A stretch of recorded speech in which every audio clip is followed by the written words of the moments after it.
Hi, and welcome to Cop Philosophy. This is Dan Byron, and today we're going to talk about cartels in ancient Rome, and they had them. As you'll read in the essay, I hope you read the essay. There's a lot of fascinating information in there this time.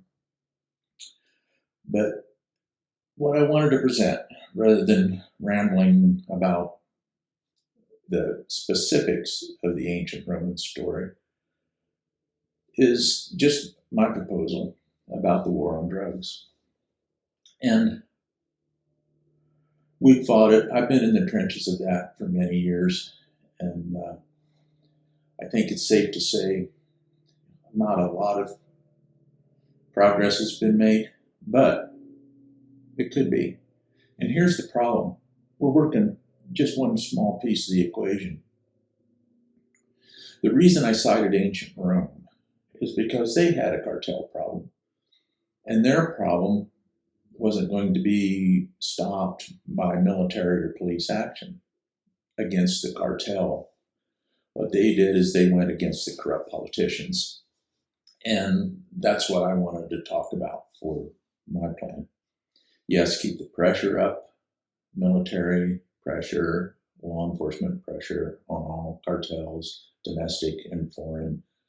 But if we don't stop the politicians that are getting money under the table, the judges that are getting money under the table, the prosecutors are getting money under the table, and even the cops. Everybody who's ever worked narcotics has run across corruption within the ranks and had to deal with it. And it's a big deal. So what I'm saying is fairly simple. If you develop probable cause and or even reasonable suspicion, but you can develop that with unexplained income analysis. And how many times have you seen something where they say, this politician was worth $60,000 when they became a congressman or senator. Now they're worth $30 million. How did that happen on a sub $200K annum salary? Thank you, Senor Escobar. I'll name my new yacht after you.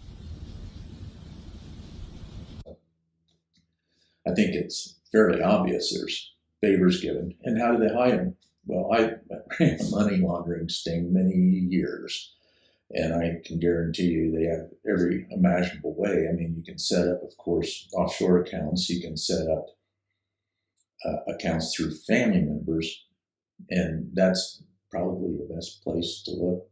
You can set up dummy corporations. You used to be able to set up an NGO. There's just tons of ways to make this money, filter into whatever purpose that it's needed for in your life if you're a criminal. So the cartels wouldn't be nearly successful here without, let's say, two things. One is demand. The demand has to stop. And it almost seems like, in a way, there is a cultural shift away from drug abuse.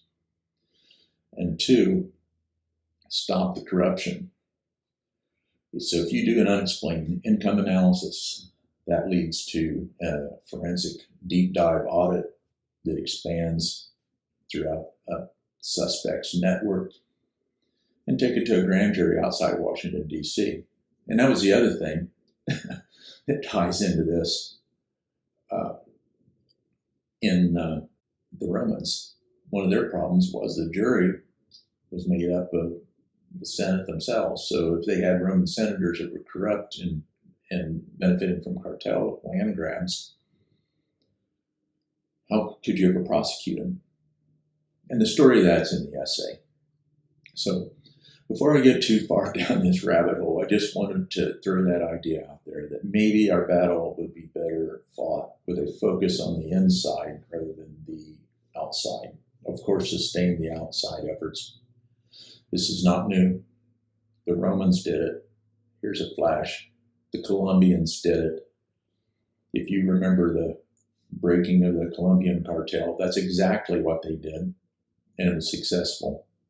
So give it some thought, read the essay.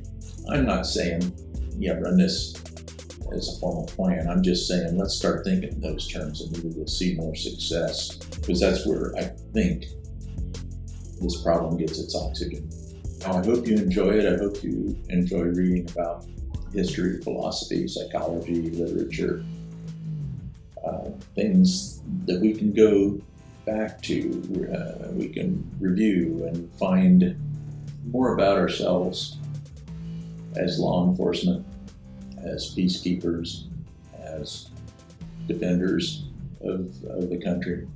Cop philosophy hopes to bring back that art rather than just the science of statistics, because we all know how useful statistics are.